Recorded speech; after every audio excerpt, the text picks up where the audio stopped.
মাওলানা দেলোয়ার হোসেন সাইদি সাহেবকে বক্তব্য রাখার জন্য অনুরোধ জানাচ্ছি। নাহমাদুহু ওয়া নুসাল্লি আলা রাসূলিহিল কারীম ওয়া আলা আলিহি ওয়া আসহাবিহি আজমাইন। আউযু বিল্লাহি মিনাশ শাইতানির রাজীম। বিসমিল্লাহির রহমানির রহিম। মাননীয় স্পিকার, আপনি এই মহান সংসদের স্পিকার হিসেবে নির্বাচিত হয় আমরা জাতীয় সংসদের পক্ষ থেকে আপনাকে অন্তরের অন্তঃস্থল থেকে মোবারকবাদ জানাচ্ছি।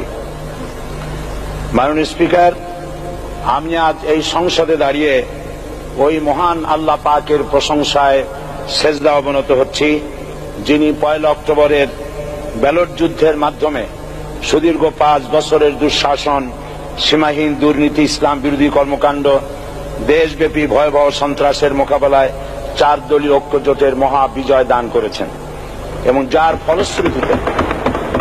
যার ফলশ্রুতিতে আজকে আমরা এই মহান সংসদে দাঁড়িয়ে কথা বলার সুযোগ লাভ করেছি।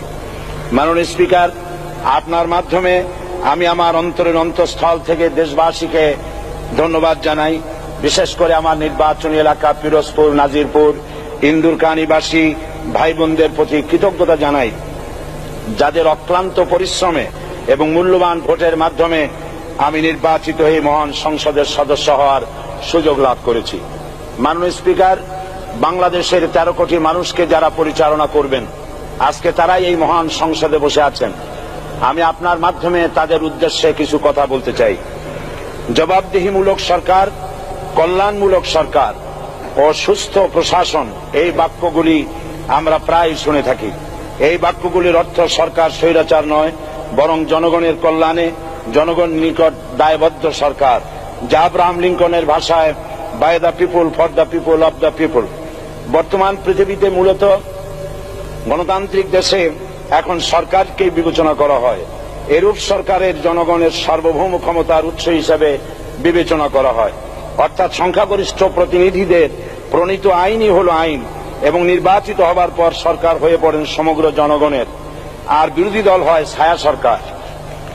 মাননীয় স্পিকার, সরকারকে সঠিক পথে পরিচালনার জন্য বিরোধী দলকে অপরিহার্য বিবেচনা করা হয়।